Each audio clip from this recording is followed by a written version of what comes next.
They were dubbed the biggest protests in a generation.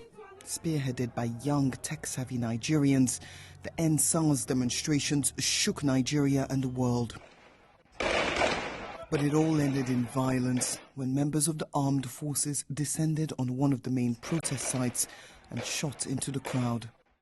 A major report says there are at least 48 casualties. 11 of them were killed. 4 are still missing more than a year on, presumed dead. The Nigerian government has always shown itself consistent in committing crimes against humanity, especially against Nigerian citizens. So for me, the panel's report just succeeded in reiterating, and telling us that this is the extent, this is the length that the Nigerian state can go in order to cover up a crime. The report says that members of the armed forces removed spent bullets from the scene and took some of the bodies away in trucks in an attempted cover-up. For activists, now's the time for justice.